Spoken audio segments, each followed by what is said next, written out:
Indeed to Steve and to Tash up there on the gantry in the main stand. Jason and Neve are down pitch side with me here to reflect on what's no doubt been a really, really disappointing afternoon, hasn't it, for Liverpool? Before we talk through the game, let's just take a quick look now at what's happened so far today across the rest of the Premier League. And the results are as follows.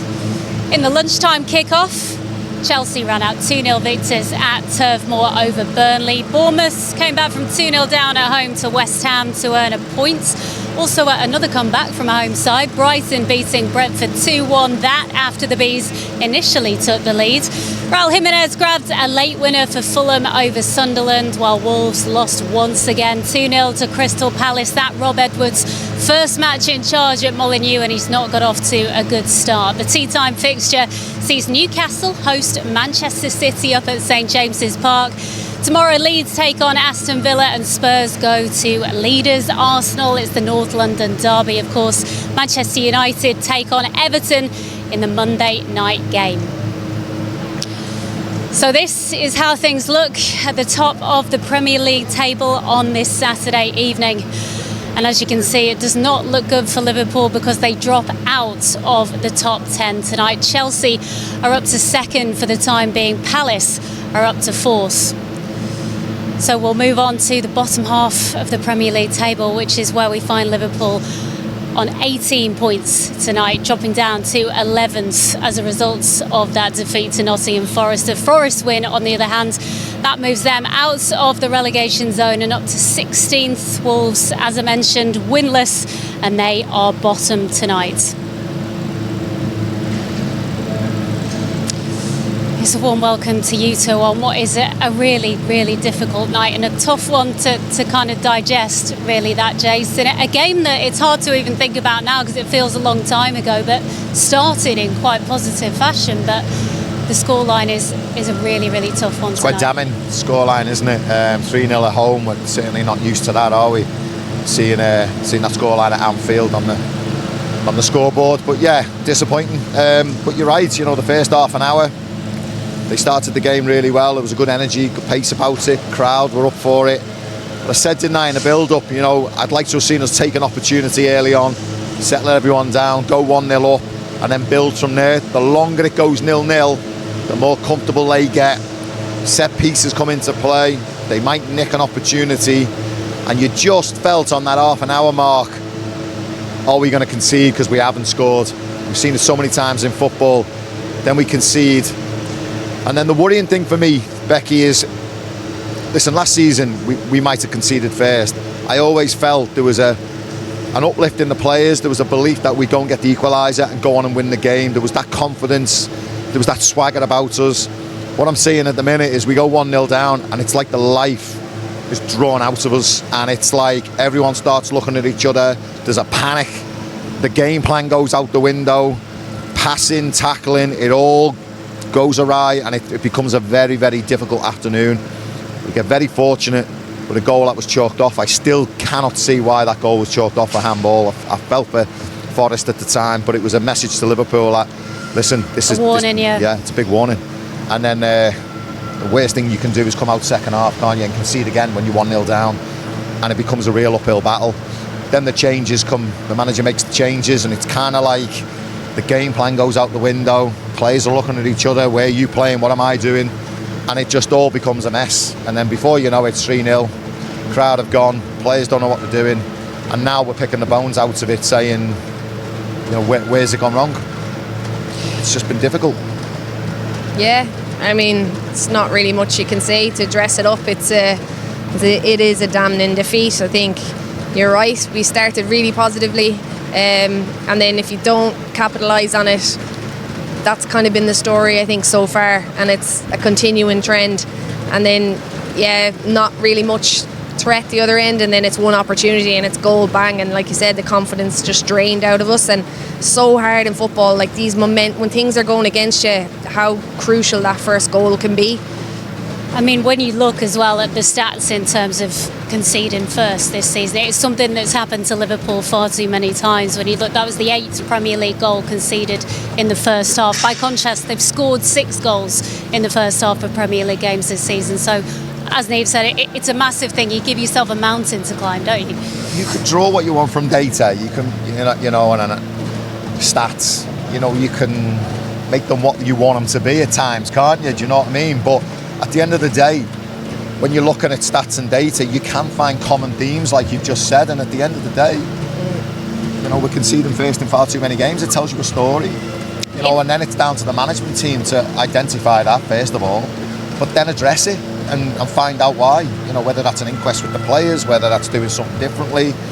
But like I said before, the difficulty for me when I'm watching the players is there's fundamentals in football, and it's like honesty and desire and winning your tackles and running hard, rolling your sleeves up, and you can't have it all your own way in a football match. You just can't. No matter who you are, the opposition will add a threat at some point, and you've got to be able to be prepared for that. And that is sometimes, getting your body in the way, throwing everything on the line, last minute tackles, winning the second balls, winning the bits. They're all the things that footballers, we don't really like doing, but it's a massive part of the game, isn't it? 100%. And you've got to do it.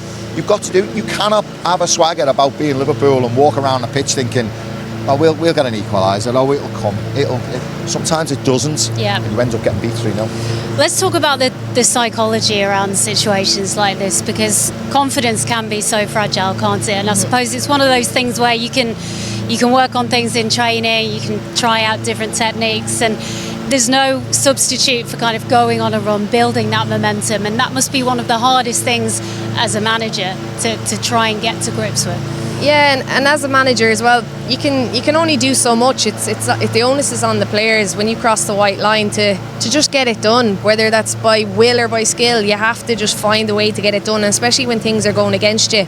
You have to revert back to basics, and then it's only by doing it, by fundamentally getting out there and actually going, winning your battles, winning your duels, making things difficult, and you get to earn your right to play in a game. It's not a given that you get to come here and you just play the Liverpool way. I think we need to kind of go back to the basics and get the fundamentals right and earn our right, because right now I don't think there's a lot of fear around playing us at the minute, and then you can tell the way the results have gone, that confidence isn't there. So it's about going back to the basics and building off the building blocks to get your way back into some sort of form. Niamh's 100% right. Basics and fundamentals don't change in sport.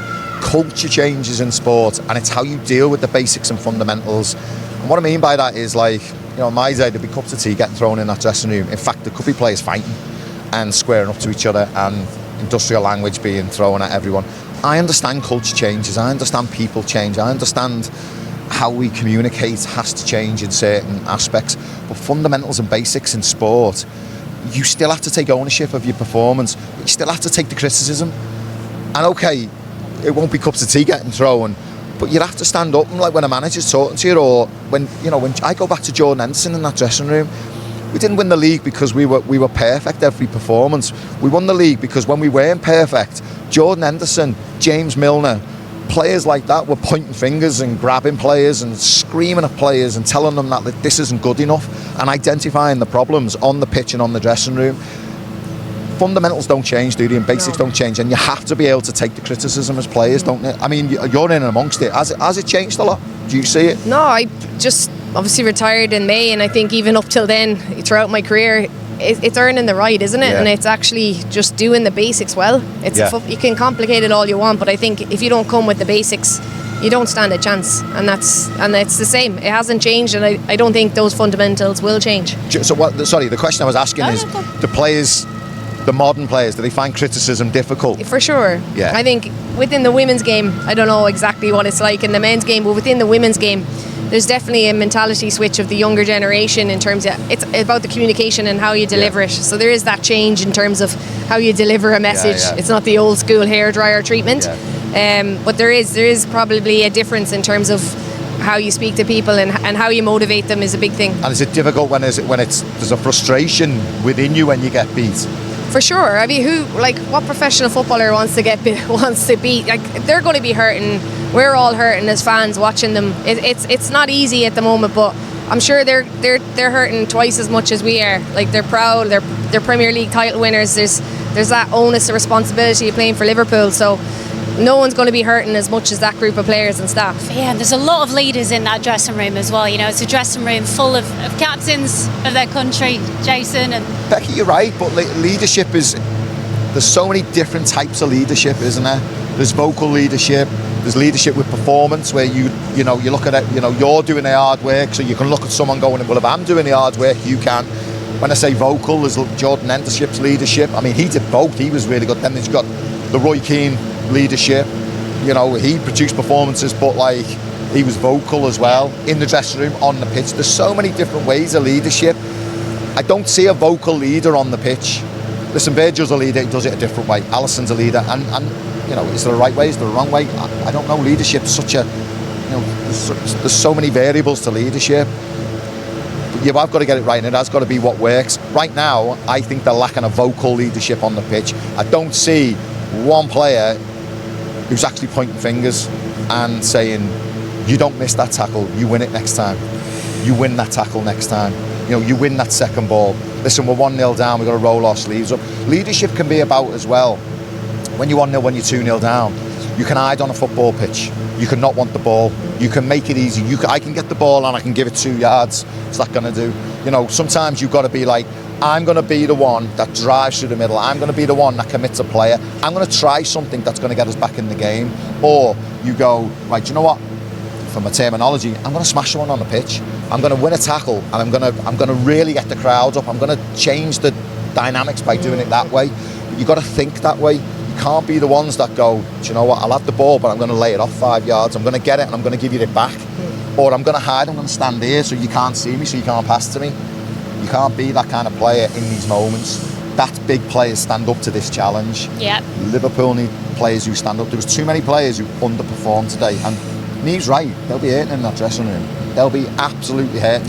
No player goes out to play bad or lose. Of course. You can look at yourself in the mirror and go, I should have done better. Yeah, we are hoping to get some reaction from inside the Liverpool